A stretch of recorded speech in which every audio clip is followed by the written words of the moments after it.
Alright, hey guys, and welcome to my review of Stranger Things Season 4. So I just completed this like 2 days ago, and well, yes, episode 8 and 9, I think, basically added to the finale, and a very, very long final two episodes. Felt like two individual movies. One was an hour and a half, the other one was 2:20, roughly.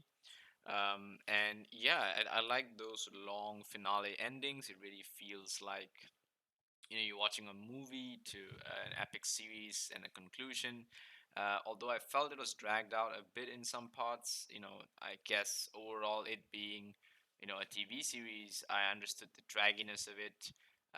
But they had a lot of how do you call this, recycled sort of methods that they use to drag out certain parts. They had these full black screen pauses after the sound goes down, just to build some hype and then show you a scene shortly after that. It's like, what's going to happen? What's going to happen? Sort of filmmaking.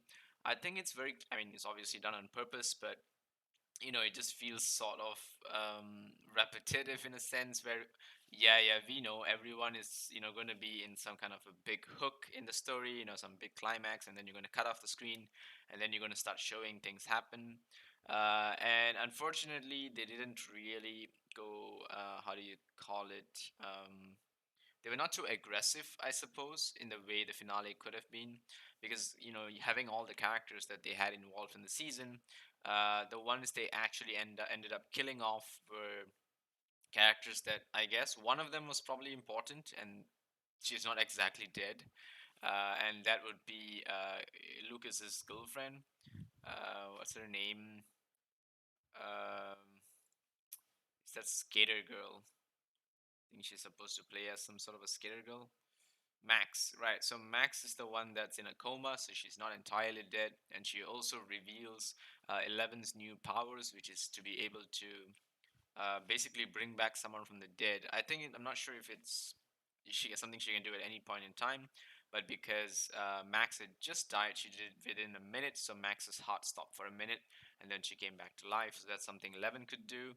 I'm not sure exactly how the doctors managed to detect that her heart stopped for exactly a minute, considering it all must have happened while she was in Lucas's hands.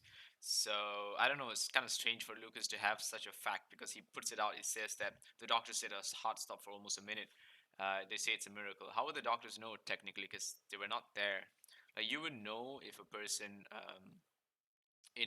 dies, how long they've died for. That's the thing that you can analyze. But how long a person's heart stopped for before they came back to life, I don't think that's something our medical technology can analyze. Though I could be wrong. I would like someone to rebut me on that in the comments. I'm very interested to know. Regardless, as for the rest of the characters, I think a lot of them are just good actors and they had great roles to play. I feel Mike Wheeler is just not as interesting as he used to be, when he was younger as a kid, because he used to have this good synergy with the group, but by himself, especially in this season where he gets a lot of, like Mike moments to be the heart of the team, uh, you know, or whatever, and he doesn't really pull it off very well. I don't feel that he's that strong of a character. Dustin, I felt was very consistent. Of course, David Harbour, Winona Ryder play their Jim and Joyce very well, although their entire story seems very disconnected from the main storyline and seems completely irrelevant to the main plot, and it's not really enjoyable, honestly. They could have just shortened it down to 3 or 4 episodes and then brought them back in to join the rest of the crew, and having them separated, I don't think really gave the team that much of an impact. Because even if they were together, they would still be splitting up and trying to solve crimes, and like they would still be able to do the things that they regularly do. And it's not like Jim and Joyce are overpowered to the point where bringing them back to the team would make the team suddenly succeed. It's not going to be the case because this is still a new enemy that they're facing. Jonathan Byers is one of the worst characters in this entire season.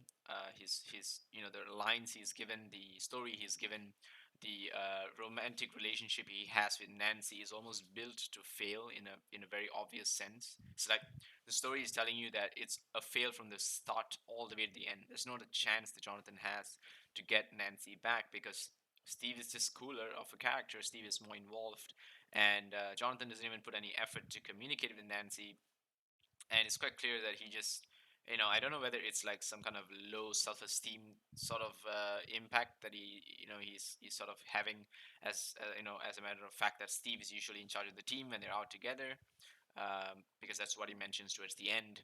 But regardless, he actually tells Nancy that we were not able to communicate because we had to cease communication because we were going on these covert operations to help Eleven.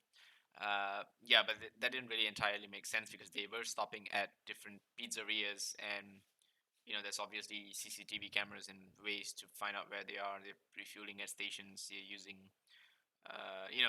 obviously communication methods here and there. So I'm sure that he could have sent a message or left some kind of note to Nancy Wheeler in some way that would have told them that Jonathan is out there doing his part to try to help Eleven and help what do you call this, Mike get to Eleven, because that was actually what Jonathan's purpose was. And even then, he didn't really have much to do. He was just in the car as the co-driver because the actor that really stole the show in his place was this guy, his buddy, one who's always high on weed or something. What's his name? Can't remember if he is here. He has glorious hair, by the way. Is it this Argyle, right? Eduardo Franco. I think it's this guy. Yeah, it's this guy. He plays Argyle. So Argyle definitely stole the show. He was a much better replacement to Jonathan in the sense where he was the one who's actually ferrying the kids to go and save Eleven. And he did a so much better job of entertaining everyone. He's really hilarious, by the way. He was pretty good. Every moment he was on his scene, he's very unpredictable, like very fun. Had a lot of things to say, and yeah, it's a really cool character. Will Byers came out as gay in this show. Quite obviously, the fact that he has a love for Mike, it didn't really affect the story in any way, and it felt very forced being done in a single episode. I wish that they had brought it out a little sooner to show that Will actually had feelings for Mike, perhaps hinting it at the beginning of the season, and that would have given a much better sort of energy towards the ending when he finally comes out to his brother, perhaps Jonathan, and they know that he actually likes Mike, but he's willing to give up Mike for Eleven because Mike and Eleven are in love with each other, and obviously, being gay with someone who's straight is not so simple, right? It's a losing battle by all means, unless the other person can all of a sudden, learn to love someone of the same gender. Then I guess you're lucky if that can happen because it's not something that's that straightforward, right? So yeah. Anyway, it's a whole LGBT issue over there, which I can't really touch on because I don't really know how these people think. But I do know that straight people don't easily become gay. That's something I do know for a fact, so I can probably speak on that. But I really do like the fact that they wanted to put that story in. I mean, I have no issues against it. I appreciate the fact they want to show someone coming out, especially since this whole thing is a coming of age sort of story, right? It's people getting to know who they are, learning about their strengths and their weaknesses, supporting their friends, growing up. Is this sort of a story? So I think they probably should have just brought it out at the beginning of the season so that it would have had a much better punch towards the end when Will is sort of supporting Mike to help Eleven. And I wish Will had a better role, perhaps, in some other ways, because Will is the only one who's actually affected by the Upside Down, even though he has no powers. Like, he's the only ordinary person who can sense when the enemy is near or whatever. So perhaps they could have used that a little better. Perhaps they could have sent him to play the detection game together with Lucas to detect where Vecna is. Perhaps they could have used him in some better way. I felt that they underplayed his character quite a bit because they had some potential there. But Mike Wheeler just was not a very strong character when it came to his moment. Lucas did a fantastic job throughout this season. I think his character was awesome. Character was great, but he was often in the often supported by a very irritating character played by his love interest. What's her name? Max, right? So Sadie Sink, don't get me wrong, she may be a great actress or whatever, but Max just didn't have the right lines to put out to Lucas. She's always just very, like not like herself from the previous seasons. And we get it as the trauma of her brother's death or whatever, and her trying to accept the fact that she wanted her brother dead in some ways, and that guilt is what's consuming her, and that's the reason why Vecna has so much strength over her because of her guilt. All that is totally understandable, but I think she could, they could still show her having a cheerful side towards Lucas Sinclair because, he's clearly been there for her throughout, and there's no reason for her to turn away from him of all people, considering how vital he is to keeping her happy. And Lucas always is trying. Like I think he's trying throughout this entire season, and they show that really well. And Caleb does a fantastic job of playing out that character. He has great moments, great lines, very strong character throughout the story. I think he probably is one of my favorite characters in this. That's for sure. Except David Harbour, of course. He's just a great actor overall. So he's fun in whatever scene. I was just really upset about his storyline, but having Jim Hopper in the screen is just the only reason why I watch that entire storyline. Right, everything involving Joyce Byers, um, the other guy who takes her around, and the Russian guys and whatever. None of those are really as interesting as just having Jim Hopper there. So Nancy Wheeler was consistent. She was exactly who she was in the first three seasons, and I think that's great to see her just reprising sort of that kind of motherly role in the team, as well as the person who brings things together, and also this sort of badass in some sense, where she does handle guns and whatever. Although I found the gun handling in this season really funny, like someone like holding a shotgun like a sniper rifle is not going to help anyone, especially after you've like cut off the barrel, because I think the recoil can definitely hit your face and break a nose. So I found that really hilarious the way she was holding it. I was like so worried thinking about how if someone actually tries to do that in real life, they might just actually break their nose or blow it off or something. But I guess it's just it's just filmmaking and the way they just decided to do it.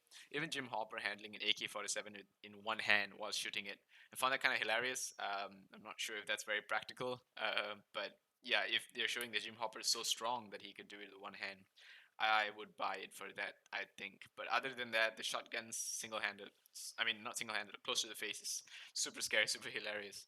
But anyway, Steve Harrington was also one of the best characters in the series. Very solid. Joe Keery, I believe he's the oldest among the entire cast of the younger team characters, and he's just like this guy is cursed with eternal youth, that's for sure.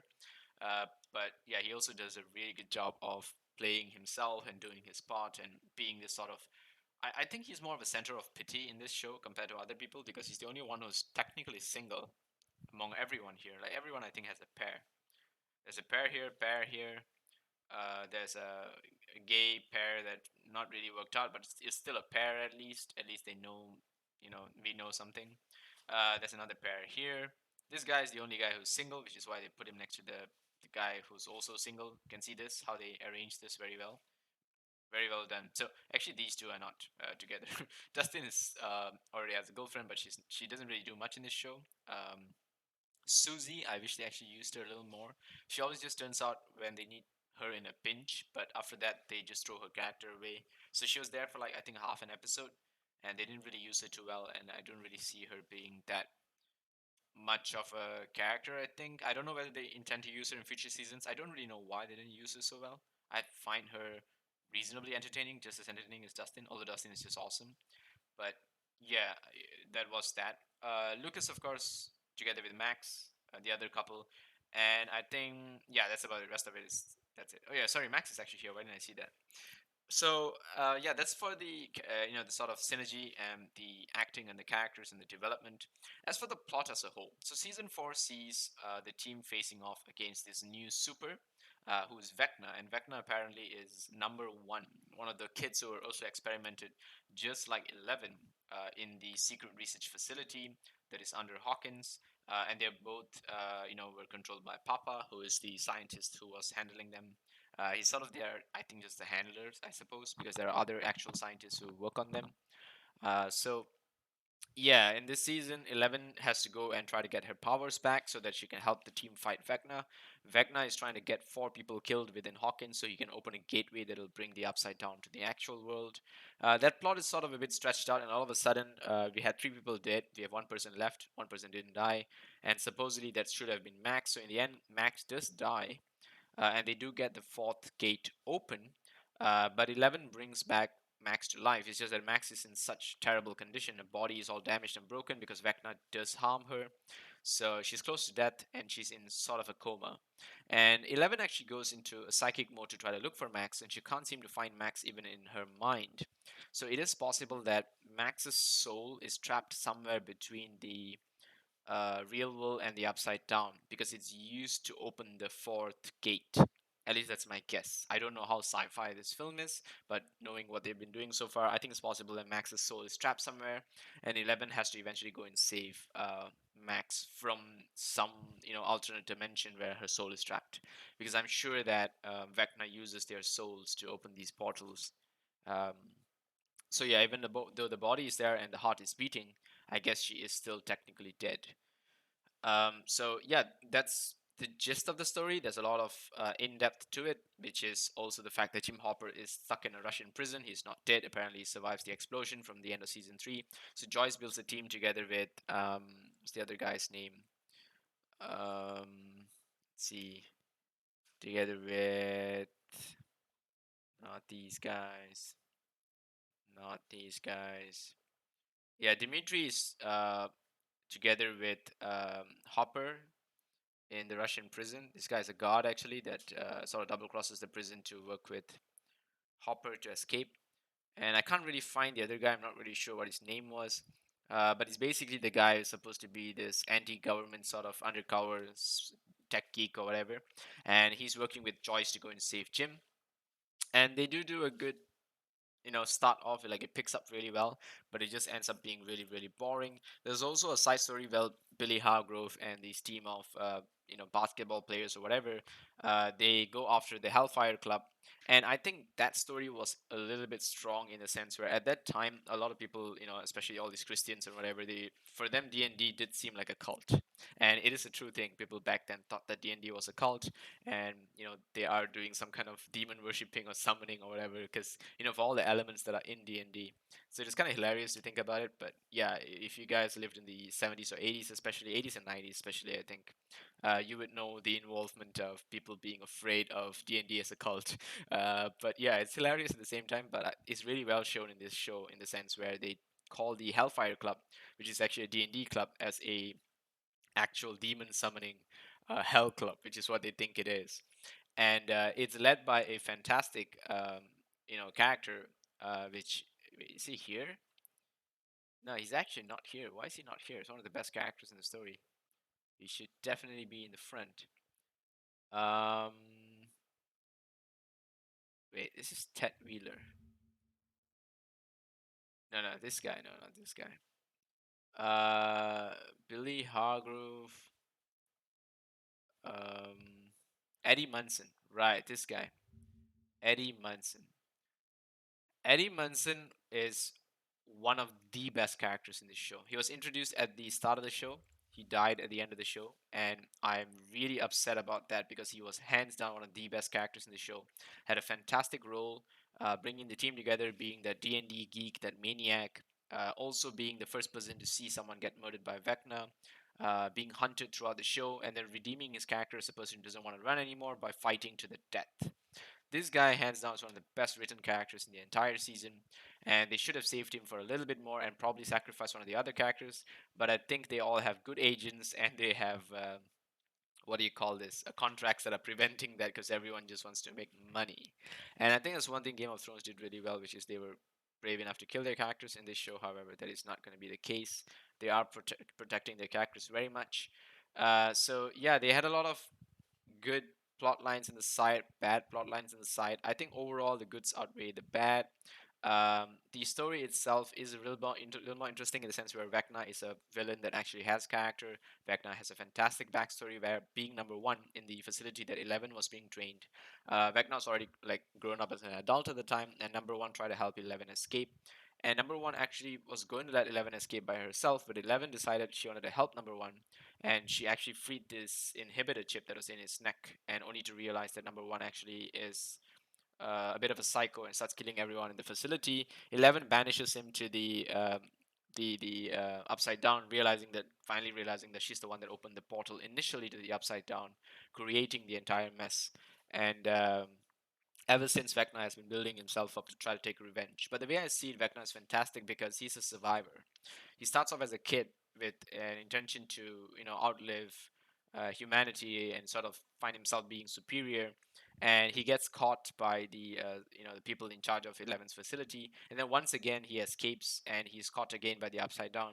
Then once again he comes back strong as Vecna.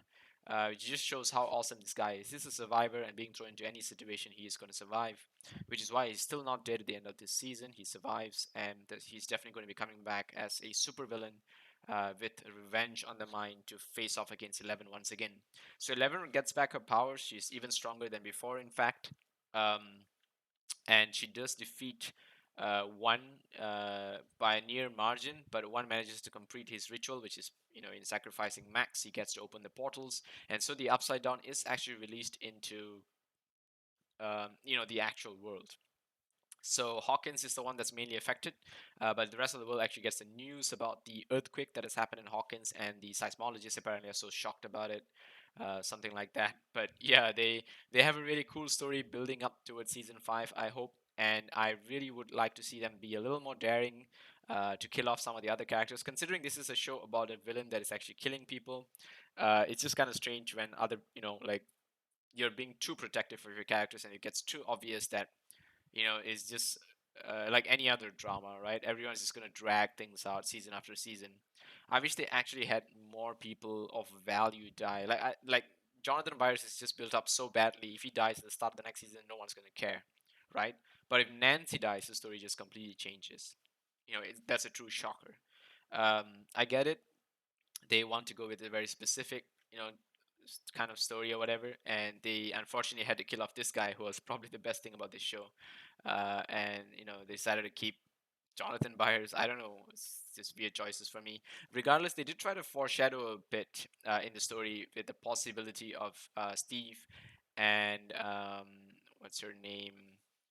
uh, Erica. Wait, is it Erica? No, it's not Erica. And Robin, Steve and Robin, sort of getting into a bit of a mess and dying. They try to show a bit of foreshadowing, but I had a feeling that it's unlikely that they'll be killing off these two characters, considering they still have incomplete storylines. And so, yeah, getting rid of you know this guy probably was a reasonably unfortunate decision, but it is what it is. Although I think that some characters here are ready to die in the next season. This is more so whether it really happens or not. But we'll see. That's just my thoughts on the fact that a horror series with people actually getting killed should affect the main cast. They shouldn't feel like they're protected by plot armor. And as for the creativity of the entire series, it felt a bit dragged out, yes, like any other TV series. But I like the story involving Vecna very much.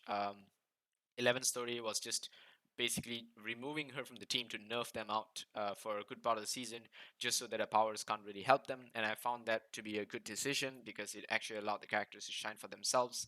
But they made some very silly decisions, such as going to the Upside Down unarmed, and they did it knowingly. Like Nancy knowingly went into the Upside Down unarmed, and Steve was there as well, and he nearly died, in fact, at one point. So yeah, strange decisions here and there, some strange writing. Some of the plot lines were a bit flat. Jim's storyline was dragged out too much. Some of the writing for Will's parts, for Mike's parts, were absolutely horrible. Some of the writing for what do you call this? Max Mayfield was also absolutely horrible. But yeah, I think they're finding it more and more difficult to balance out this insanely large cast, which is why killing most of them would be a good idea. But at the same time, when it comes to other things like the music, which is I think absolutely brilliant throughout the season, they have some great music. Of course, they use some old tracks, 90s tracks, 80s tracks, whatever, 70s tracks even, to bring some nostalgia and whatever. I think that's all that is fine and great, but the real core music of the Stranger Things season 4, I think is amazing. If you guys just pull up the Stranger 4 tracks, all of it is great. You can sit through the opening and the endings, and I think all of the seasons have great music towards the end, which is really really nice. As for the CGI itself, I found it a little bit upsetting knowing that Vecna does apply CGI. It's not like his face is entirely gonna be like that. There is a lot of makeup involved, and I am aware of that. There is a lot of effort put in by the makeup team, but you can also see the dots placed on his face in order for to be used as CGI markers to actually allow the CGI team to give his face a bit more depth and expression, and to improve the lighting as well. I feel that There are certain things that really lacked in terms of CGI is when the bats attack. You can really see that it's just a CGI cluster mess. There's really nothing great about it. And also when Eleven's de aging is used to show Eleven as though she's a kid still in the research facility, her CGI shows too much. You can clearly see the CGI is just it's bad, okay, guys. It's a really bad CGI. I can clearly tell how bad the de-aging CGI was for that. Although I guess for a TV series, it's good effort, but knowing how bad the CGI was, it just sort of hurts me deep down that I have to watch that because that was a good part of the season. I think that's like about 3 4 episodes almost. So yeah, the de-aging CGI just they didn't do it very well. CGI for the bats was absolutely horrible. I think Vecna CGI was probably the best throughout the series. And also since he is a mixture of actual makeup as well, I think it's something that was a little bit easier for them to do compared to a lot of the other CGI throughout the story. A lot of the graphic animations when the explosions and attacks happen are decent, especially the particle effects. I think are done great throughout the season. I never had a problem with particle effects to be honest. Like this ending, this looks great, but the CGI in this background when he's playing this guitar just didn't look so good. And yeah, there are certain moments like that which just don't do very well. Like this, all this is fine. This is great. I think those are a lot easier to do. Like this particle effects in this world is also really well done. This is something I never had a problem with. Um, so yeah, this thing is also very practical makeup, so it's not really a big deal. The close-up shots definitely involve a lot of CGI to give him that enhanced feel. I think that one's done really pretty well. This world, when they come into the Upside Down, the CGI is subpar. It's not really that impressive. But I think the main complaint I have is Eleven's de-aging, which was a major part of the series actually. And you can clearly see that they do try to save budgets to to provide as less damage visually as possible. There's not many large sequences that show damage. Everything's very close up and personal, and that gives you that that warm feeling that you're in a more close up and emotional sort of take of the story instead of a third person's view. So that's nice. You feel the intimacy, uh, when you're involved in such a story. But at the same time, you know that it's also budget constraints. So I think it's done really smart in that sense. Uh, but yeah, yeah, they did crash this one helicopter. I think it's done decently well. And yeah, thankfully there wasn't much else. But I think the next season is going to involve a lot of more CGI, considering just how much destruction there is in the town. If they're going to make a huge battle take part here, and Eleven becoming an all-out superhero, I think it's going to be a full CGI season, and it's going to be absolutely insane. And I found it really hilarious towards the ending when she's wearing this attire because she was wearing this like 3 days earlier in the story. Like she wore this 3 days earlier, and then 2 days later she's still wearing this, and the third day I guess she's still wearing this for the third day. I don't know. It's like change your clothes, 11. We get it. You want to show off this nice tucked in top. Yeah, but I don't know. It's just kind of weird that you're wearing the same clothes. Look at this. She wears this, right? And she's wearing pretty much the same thing. This is like 2 days ago, and this is 2 days later, if you follow the story accordingly. So yeah, she doesn't change her clothes for 3 days, no bath whatsoever. Kind of disgusting, but to be honest, I don't think they think too much about it. There's also some Easter eggs, some plots here and there that are a little bit cute and interesting. Lucas is actually reading a book of Stranger Things to Max when Max is in a coma towards the end. There are also some other bumper stickers here and stuff like that that actually give you clues to um, other seasons, other parts of the story. Some people's birthdays, I believe, are number plates. Some what do you call this? Some famous tracks playing in the background when you're listening to it. Most of it is 80s stuff. There's not many 90s stuff, so I can't really relate to too much of it. But I do know a reasonable amount of the 80s to, um, I guess, eventually Google things up and learn. Yeah, this whole CGI thing just didn't look good enough.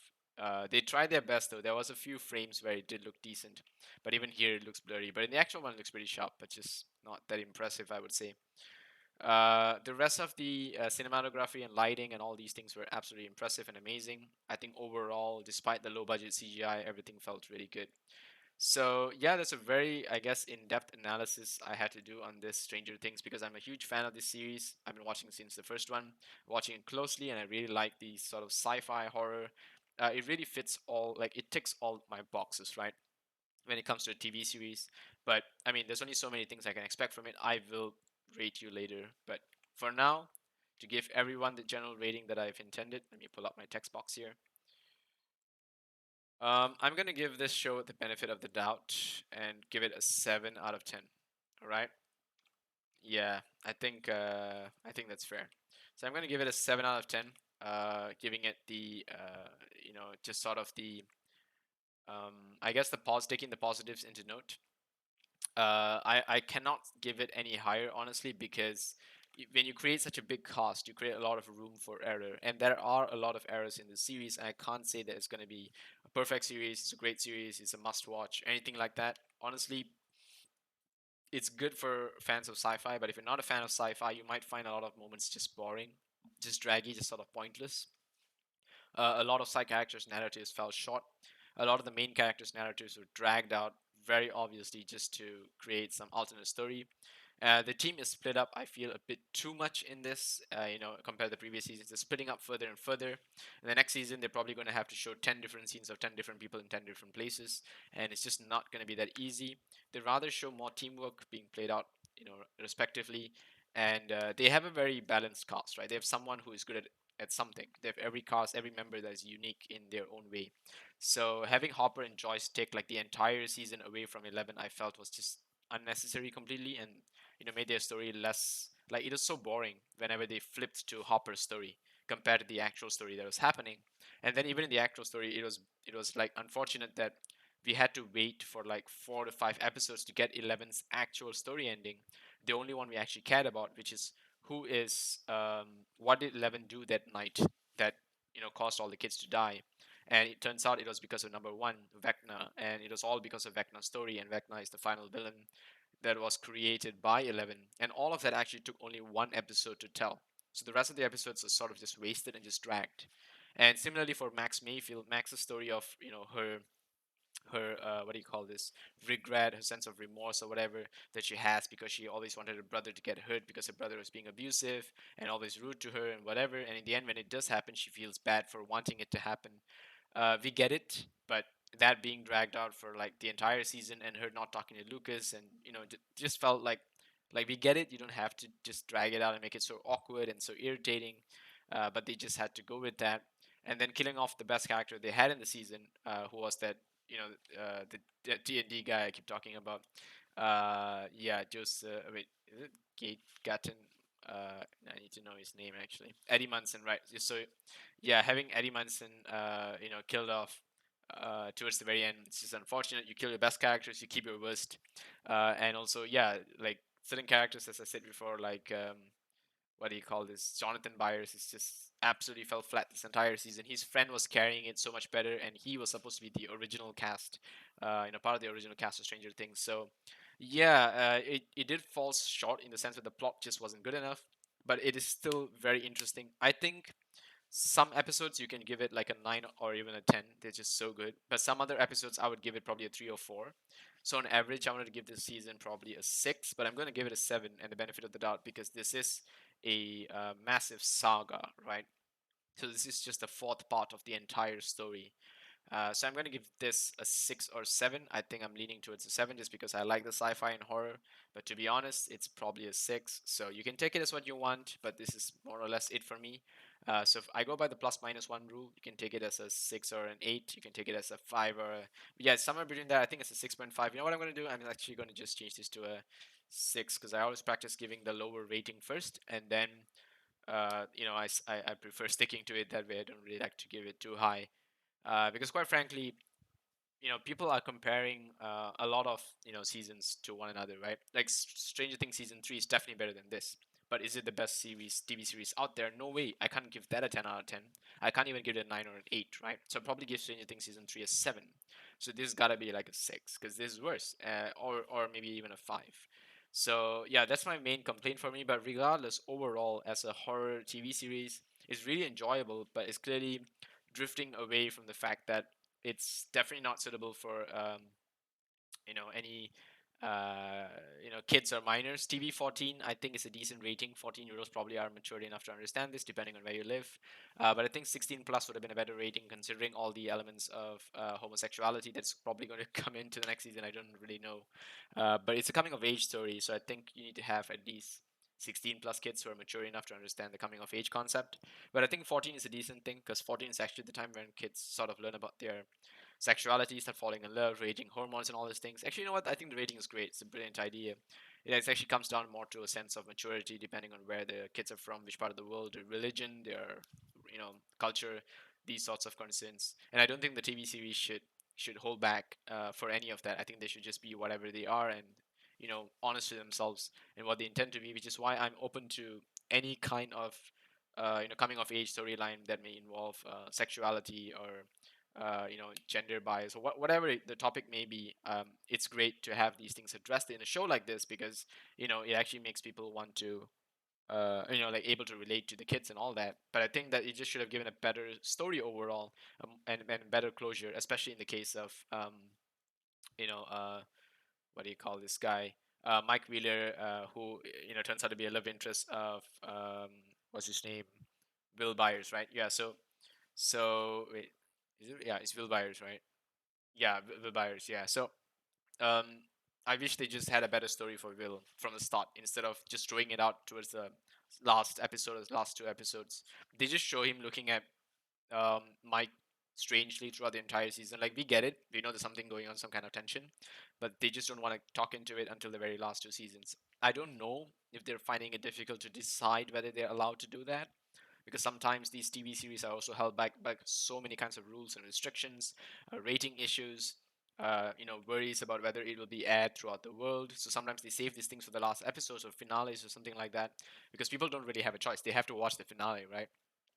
So yeah, I just felt that maybe they have probably some issues in the background, but that should not change the fact that this series should just be honest to itself, be this awesome sci-fi horror series that is also a drama that is about coming of age, about a bunch of kids that's just gonna face these massive um, you know enemies and this war and grow together and become these awesome superheroes.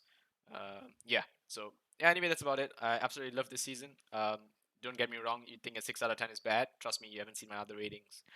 So for me, 6 out of 10 is great. I think it's a must watch. I think if you have watched the first three, this is definitely a must watch and definitely must watch before season 5. But if there was a way I would recommend you to watch this, is just skip all of the Hopper scenes all the way until the last two episodes because they are not important at all whatsoever. They do not affect the story in any way, so you can completely skip all the Hopper story until the last two. But if you do like David Harbour and you do like watching him, go ahead and watch it because I absolutely like that guy's acting. Very charismatic, very sort of this fatherly figure, this badass that's just trying to survive out there, being tortured by the Russians. And I actually found it rather interesting. But yeah, it depends on who you are and how you take it. I had some friends who didn't really like it. I had, my wife obviously didn't really like it. But yeah, it's just part of the story, I guess. But the finale was pretty awesome. I think Vecna is one of the best TV series villains, definitely. They tried to give him a really cool story, being created by the hero, and then eventually just surviving and surviving and surviving. I think that nature is what I really like about him. He's a survivor. Throw him wherever you want to, he's gonna find a way to come back stronger, and that's what really appeals him, I guess. But he's not the best villain out there. There's so many villains with better stories, hands down. And Vecna's one seems pretty forced because it was only told within like a single episode, right? They had clues of it peppered out throughout the season, like the fact that when he was a kid, he was the only one who was not killed by Vecna when the entire family was murdered, and his family was the first victim of Vecna because of the style of kill, the murdering style that Vecna does, which is levitate people in the air, snap their arms and legs, and then pop their eyeballs in. So that happened to this entire family except to that little kid who passed out but didn't die. So the father survived, and that sort of gave us the clue the fact that this kid had to have been, you know, Vecna himself or involved in some way because he was the only one that didn't die. And Vecna always kills his victims if he gets them. So yeah, gave us sort of a clue right away. And then them showing a story about this guy who's getting close to 11, I think gave us a clue of the fact that he has to be somehow involved with being one of the candidates and also number one never being mentioned. But I think that whole story was cool, was interesting. Perhaps someone who's seasoned in sci-fi, you might find this something not too not too surprising, kind of expected, kind of predictable, and I felt it, I felt that way. But if you're a person who's new to sci-fi, someone who hasn't been following many sci-fi stories, has not really seen that many plot twists, I think this is still pretty cool. It's still pretty fun. So yeah, it's pretty amazing if you ask me overall. Anyway, that's it for me. It's a really nice and long review. I absolutely enjoyed this season. I enjoy Stranger Things, so I wanted to give a really nice in-depth review. I'm actually considering picking up a Vecna figurine now because he's just such a cool character. I thought of having one of it. So yeah, time to get the merchandise, I guess, if they are selling, because that's what they're trying to do, I guess, trying to make this more of a sellable merch thing, because it is technically Netflix's biggest TV series this year.